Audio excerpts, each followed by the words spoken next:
El extraño viaje de Richard Clayton. Robert Bloch.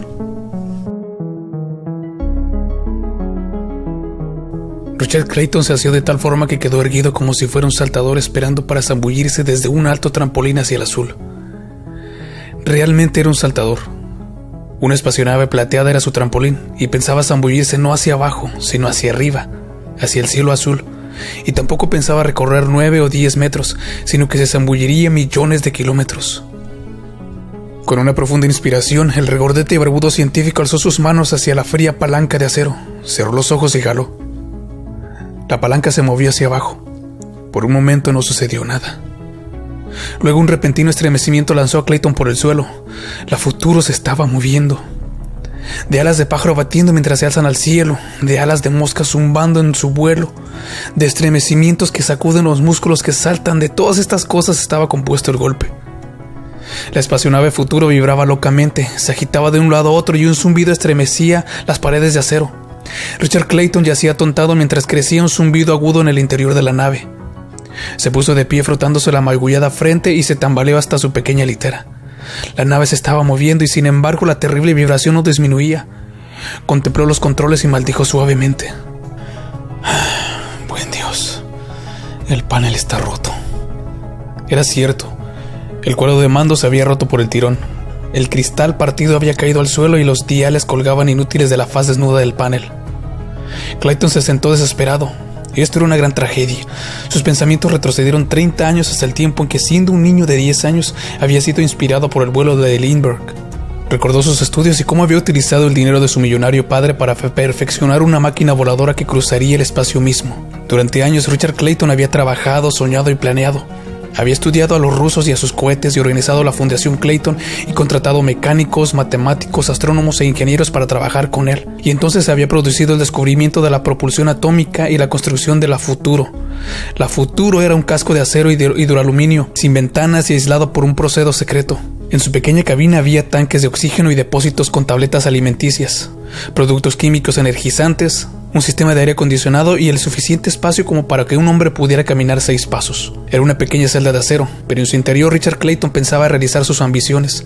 Se ayudaría mediante cohetes para escapar de la esfera gravitatoria de la Tierra y luego movería la nave mediante la propulsión de descargas atómicas. Clayton pensaba llegar a Marte y regresar. Le llevaría 10 años llegar a Marte y otros 10 en regresar, porque el aterrizaje de la nave necesitaría de otras descargas de cohetes adicionales, a 1500 kilómetros por hora. No era una imaginaria travesía a la velocidad de la luz, sino un viaje lento y pesado, pero científicamente cierto. Los paneles estaban dispuestos y Clayton no tenía necesidad de guiar su navío. Era automático. ¿Pero y ahora qué?, dijo Clayton contemplando el cristal astillado. Había perdido contacto con el mundo exterior. Le había sido imposible averiguar su proceso en el panel, incapaz de juzgar el tiempo, la distancia y la dirección. Estaría ahí sentado durante 10, 20 años, solo en la diminuta cabina. No había habido espacio para libros, o papel, o juegos con los que divertirse. Estaba prisionero en el negro vacío del espacio. La Tierra ya debía de haberse esfumado muy lejos por debajo de él. Pronto sería una esfera de ardiente fuego verde, más pequeña que la esfera de rojo fuego situada adelante. El fuego de Marte. El campo se había llenado con multitudes para verlo partir. Su asistente Jerry Chase le había controlado. Clayton se los imaginaba contemplando cómo su brillante cilindro de acero emergía del gaseoso humo de los cohetes y se abalanzaba como una bala hacia el cielo. Luego su cilindro debía de haberse perdido en el cielo y las multitudes se irían a sus casas y olvidarían. Pero él permanecería aquí en la nave durante 10, durante 20 años. Sí, permanecería, pero ¿cuándo terminaría la vibración? El estremecimiento de las paredes y del suelo a su alrededor era difícil de soportar. Ni él ni los expertos habían contado con este problema. Los temblores le agitaban su dolorida cabeza. ¿Qué ocurriría si no cesaban? Si duraban durante todo el viaje. ¿Cuánto tiempo podría resistir sin volverse loco? Podía pensar. Repasó cada pequeño detalle de su vida, desde su nacimiento hasta el presente, y pronto hubo gastado toda la memoria en un tiempo ridículamente corto. Entonces volvió a notar la horrible pulsación a su alrededor. «Puedo hacer ejercicio», dijo en vocita, y paseó por el piso 6 pasos hacia adelante, 6 pasos hacia atrás, y se cansó de eso. Suspirando, Clayton se dirigió a las alacenas y tomó sus cápsulas. «Ni siquiera puedo pasar el tiempo comiendo», observó amargado. «Las trago y ya está». La vibración borró la sonrisa de su rostro. Era enloquecedora. De nuevo se recostó en la agitada litera, añadiendo oxígeno al sistema de aire. Dormiría entonces. Dormiría si es que ese maldito tamborileo se lo permitía. Soportó los horribles chasquidos y gruñó durante todo el rato. Cerrando la luz, sus pensamientos giraron alrededor de su extraña posición. Un prisionero en el espacio. Afuera giraban los ardientes planetas y las estrellas se deslizaban por la negra oscuridad de la nada espacial. Aquí yacía seguro y acobijado, en una cámara vibratoria, a salvo del gélido frío. Si tan solo cesasen aquellas terribles sacudidas. Y no obstante tenía sus compensaciones. No habría periódicos en el viaje para atormentarle con los relatos de la inhumanidad del hombre con el hombre, ni tontos programas de radio o de televisión para molestarle. Tan solo esa maldita y omnipresente vibración. Clayton durmió, atravesando el espacio. No era de día cuando despertó. No era de día ni de noche. Tan solo estaban él y la nave en el espacio, y la vibración era continua, destrozándole los nervios en el incesante golpeteo contra su cerebro. Las piernas de Clayton temblaban mientras se llegaba al armario y comía sus píldoras. Luego se sentó y comenzó a sufrir. Una terrible sensación de soledad estaba comenzando a asaltarlo. Estaba tan aislado aquí y tan separado de todo. No había nada que hacer. Era peor que estar prisionero en aislamiento confinado. Al menos, los prisioneros tenían celdas más grandes. Veía el sol, respiraba aire fresco y contemplaban algún rostro ocasionalmente. Clayton había pensado siempre en ser un misántropo, un recluso. Ahora deseaba ver otro rostro. A medida que pasaban las horas tuvo extrañas ideas. Deseaba ver la vida en cualquier forma. Hubiera dado una fortuna por la compañía aún de un insecto en este calabozo volador. El sonido de una voz humana hubiera sido un cielo. Estaba tan solo.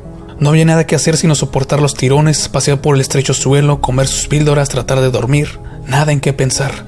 Clayton comenzó a desear que llegase el momento en que sus uñas necesitasen ser cortadas. Haría que esa tarea durase horas. Examinó cuidadosamente sus ropas. Contempló durante horas en el pequeño espejo su barbudo rostro. Memorizó su cuerpo. Escrutó tocios los artículos que contenía la cabina de la Futuro. Y sin embargo no estaba lo suficientemente cansado como para dormir de nuevo. Sentía constantemente un pulsante dolor de cabeza. Al fin logró cerrar los ojos y sumergirse en una pequeña novela, interrumpida por tirones que lo agitaban, haciéndolo despertar. Cuando finalmente se alzó y encendió la luz, al tiempo que dejaba pasar algo más de oxígeno, hizo un terrible descubrimiento. Había perdido todo sentido del tiempo. El tiempo es relativo, le habían dicho siempre, y ahora que se daba cuenta de cuán verdadera era, no tenía nada con qué medir el tiempo, ni reloj, ni posibilidades de ver el sol o la luna o las estrellas, ni tampoco actividades regulares. ¿Cuánto tiempo llevaba viajando? Por mucho que tratase no lograba recordarlo. Había comido cada 6 horas, o cada día, o cada 20. Había dormido una vez cada día, una vez cada 3 días o 4 días. ¿Cuán a menudo había paseado? Sin instrumentos con los que situarse, estaba totalmente perdido. Comió sus píldoras en forma irregular, tratando de pensar a pesar del atontamiento que aborgataba sus sentidos. Esto era tremendo. Si había perdido la medida del tiempo, quizás pronto perdería el conocimiento de su propia identidad, en lo que sería allí en la astronave, mientras cruzaba por el vacío hacia los planetas. Solo, atormentado en una pequeña celda, tenía que aferrarse a algo. ¿Qué era el tiempo? Ya no quería pensar en él, ya no quería pensar en nada. Tenía que olvidar el mundo que había abandonado o la memoria lo pondría frenético. Tengo miedo, murmuró. Tengo miedo de estar solo en la oscuridad. Quizá haya pasado la luna. Quizá me encuentre a 1,5 millones de kilómetros de la Tierra, o a 15 millones. Entonces Clayton se dio cuenta de que estaba hablando consigo mismo. En ese camino se hallaba la locura, pero no podía detenerse, como tampoco podía parar la horrible vibración desmembradora que lo rodeaba. Tengo miedo, murmuró en una voz que sonaba vacía en la pequeña habitación zumbante. Tengo miedo, ¿qué hora es? Cayó dormido, todavía susurrando, y el tiempo siguió su marcha. Se despertó con nuevo valor. Había perdido el control. Razonó. La presión exterior, a pesar de la apresuración, debía haber afectado sus nervios. Tal vez el oxígeno lo hubiera atontado y la dieta de píldoras era mala. Pero ahora había pisado la debilidad. Sonrió atravesando la cabina. Entonces volvieron de nuevo sus pensamientos. ¿Qué día era? ¿Cuántas semanas habían pasado desde que había partido? Quizá ya hubiesen pasado meses, 1 año o 2. Todo lo referente a la Tierra parecía lejano, casi parte de un sueño. Se sentía ahora más cercano a Marte que a la Tierra. Comenzó a anticipar en vez de recordar. Durante un tiempo, todo había sido mecánico. Había encendido y apagado la luz cuando lo había necesitado, tomado las píldoras por hábito, recorrido el suelo sin pensar. atendido inconscientemente el sistema de aire, dormido sin saber cómo ni cuándo. Gradualmente Richard Clayton olvidó su cuerpo y los alrededores. El permanente zumbido de su cerebro se convirtió en una parte de él, una dolorida parte que le decía que estaba zumbando a través del espacio en una bala plateada, pero significaba algo más, porque Clayton ya no hablaba consigo mismo. Se olvidó de él mismo y soñó tan solo con Marte que se hallaba enfrente. Cada pulsación de la nave decía: Marte, Marte, Marte, Marte. Sucedió una cosa maravillosa. Aterrizó. El navío se clavó en proa temblando. Luego se depositó suavemente sobre el gaseoso césped del planeta rojo. Durante largo tiempo Clayton había sentido el tirón de la extraña gravitación. Sabía que los ajustes automáticos de su navío estaban disminuyendo las descargas atómicas y usando del tirón gravitacional natural del mismo Marte. Ahora el navío aterrizó y Clayton abrió la puerta, rompió los sellos y salió fuera. Rebotó suavemente en el césped púrpura. Sentía su cuerpo libre flotante. Había aire fresco y la luz del sol parecía más fuerte, más intensa, aunque las nubes velaban el brillante globo. A lo lejos se alzaban los bosques, los verdes bosques con la vegetación púrpura que cubrían los árboles. Clayton abandonó la nave y se acercó al fresco bosque. El primer árbol tenía ramas que se inclinaban hacia el suelo como dos brazos. Brazos, eran brazos. Se extendieron unos brazos verdes. Unas ramas lo asieron y lo alzaron. Fríos anillos viscosos como la de una serpiente lo mantuvieron así aferrado mientras era apretado contra el oscuro tronco del árbol. Y ahora estaba mirando la inflorescencia púrpura que cubría las hojas. Los crecimientos púrpuras eran cabezas. Malvados rostros púrpura que lo miraban con ojos putrefactos como sapos muertos. Cada rostro estaba arrugado como una coliflor púrpura, pero bajo la misma masa pulposa había una gran boca. Cada rostro púrpura tenía una boca púrpura y cada boca púrpura se abría para babear sangre. Ahora los brazos vegetales lo apretaron más fuertemente contra el frío y el palpitante tronco, y uno de los rostros púrpura, el rostro de una mujer, se acercaba para besarle. El beso del vampiro. La sangre brillaba escarlata en los sensuales labios que se le acercaban a los suyos. Se debatió, pero las extremidades lo aferraban fuertemente, y llegó el beso, frío como la muerte. Su llamarada helada le recorrió todo su ser y sus sentidos se ahogaron. Entonces Clayton se despertó y supo que era un sueño. Su cuerpo estaba cubierto de sudor. Esto le hizo darse cuenta de su propio cuerpo. Se acercó al espejo. Una sola mirada le hizo retroceder horrorizado. ¿Era eso tan solo una parte del sueño? Mirando el espejo, Clayton vio reflejada la faz de un hombre envejecido. Las facciones estaban muy barbudas y se veían pliegues y arrugas, mientras que las antes mofletudas mejillas estaban ahora hundidas. Los ojos eran lo peor. Clayton ya no reconocía sus propios ojos. Rojos y hundidos eran huesudas cuencas. Ardían con una asombrosa mirada de horror. Tocó su rostro y vio cómo la mano cubierta de venas azules se alzaban en el espejo y recorrían el canoso pelo. Retornó un parcial sentido del tiempo. Había estado aquí durante años. Estaba siendo viejo. Naturalmente, la poca normal vida lo hacía envejecer más rápidamente, pero no obstante debía haber pasado un gran intervalo de tiempo. Clayton sabía que pronto alcanzaría el final de su viaje. Deseaba alcanzarlo antes de tener más sueños. De ahora en adelante, la cordura y sus reservas físicas debían combatir contra el invisible enemigo que era el tiempo. Trastabilló una vuelta de la litera. Mientras, temblando como un metálico monstruo volador, el futuro cruzaba la negrura del espacio interestelar. Ahora estaban golpeando el exterior de la nave. Sus brazos de acero estaban rompiendo la puerta. Los negros monstruos metálicos entraron con un paso de hierro.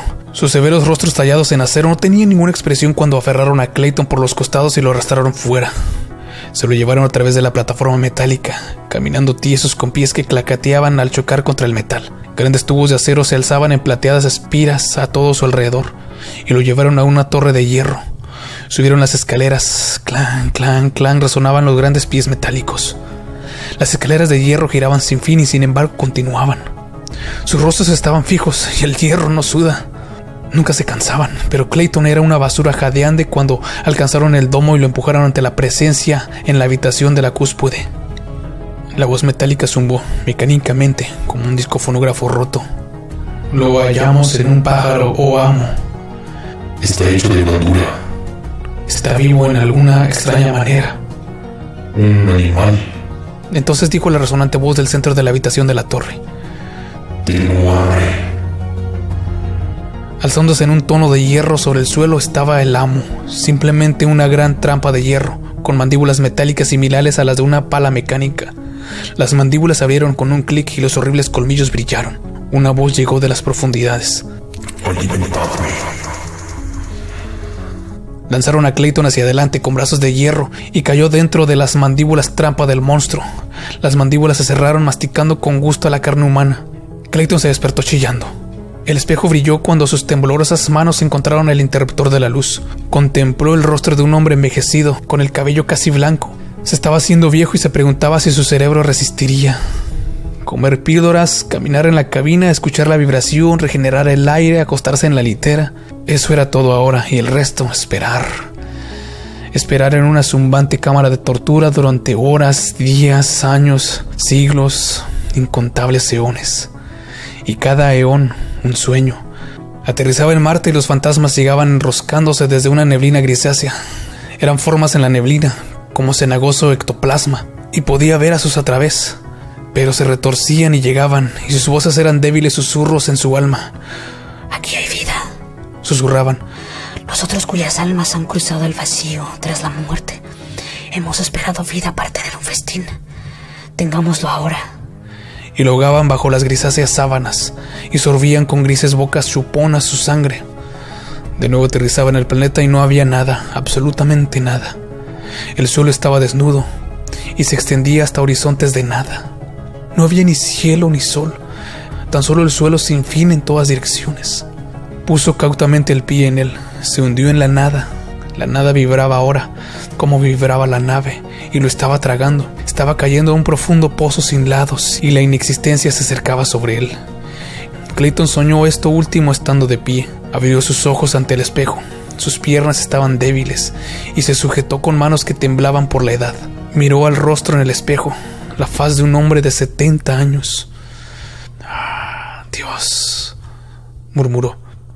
Era su propia voz. El primer sonido que había oído. ¿En cuánto tiempo? ¿En cuántos años? ¿Por cuánto tiempo no había oído nada por encima de las infernales vibraciones de la nave? ¿Cuán lejos había llegado a la futuro? Ya era viejo. Un horrible pensamiento mordió su cerebro. Tal vez algo había ido mal. Tal vez los cálculos eran defectuosos y se estaba moviendo demasiado lentamente en el espacio. Quizá nunca llegase a Marte, o tal vez, y esta era una terrorífica posibilidad, había pasado a lo largo de Marte, errada la cuidadosamente calculada órbita del planeta. Ahora estaba zambulléndose en los solitarios vacíos del más allá. Tragó sus píldoras y yació en la litera, y notaba algo más encima. Se notaba algo más en calma ahora. Tenía que estarlo. Por primera vez recordaba la Tierra. ¿Y si hubiese sido destruida? ¿Y si hubiese sido invadida por la guerra o por la peste o por las enfermedades mientras él se había ido? ¿O si había sido golpeada por meteoros? ¿O alguna estrella moribunda había llameado la muerte sobre ella desde cielos enloquecidos? Unas nociones fantasmales lo asaltaron. ¿Y qué ocurriría si unos invasores cruzaban el espacio para conquistar la Tierra tal como él lo había estado cruzando hacia Marte? Pero no tenía sentido el preocuparse acerca de esto. El problema era alcanzar su propio objetivo. Tenía que esperar, inerme, mantener la vida y la cordura durante el tiempo suficiente para conseguir su objetivo. En el vibrante horror de su celda, Clayton se hizo una firme promesa con toda su desvaneciente fuerza. Viviría y cuando aterrizase vería a Marte. Muriese o no en el largo viaje de vuelta, existiría hasta alcanzar su meta. Lucharía contra los sueños desde este momento. No tenía forma de calcular el tiempo, tan solo un largo anonadamiento y el zumbido de esta infernal espacionave. Pero viviría. Ahora llegaban voces desde el exterior de la nave. Los fantasmas aullaban en las oscuras profundidades del espacio. Llegaron visiones de monstruos y sueños torturadores y Clayton los rechazó todos. Cada hora o día o año, ya no podía saber cuándo Clayton lograba arrastrarse hasta el espejo. Y siempre le mostraba que estaba envejeciendo rápidamente. Su cabello blanquecino y su rugoso rostro le recordaban su increíble senilidad. Pero Clayton vivía. Era ya demasiado viejo para pensar y estaba demasiado cansado. Simplemente vivía en el zumbido de la nave. Al principio no se dio cuenta. Estaba recostado en la litera y sus agotados ojos estaban cerrados en una especie de estupor. Repentinamente se dio cuenta de que la vibración había cesado. Sabía que debía estar soñando de nuevo. Se alzó dolorido y se frotó los ojos. No, el futuro estaba inmóvil. Había aterrizado. Estaba temblando incontroladamente. Los años de vibración habían producido esto. Los años de aislamiento con tan solo sus locos pensamientos por compañía. Casi no podía ponerse de pie. Pero este era el momento. Este era lo que había esperado durante 10 largos años. No, debían de haber pasado más años. Pero podía ver Marte. Lo había conseguido. Había hecho lo imposible. Era un pensamiento inspirador.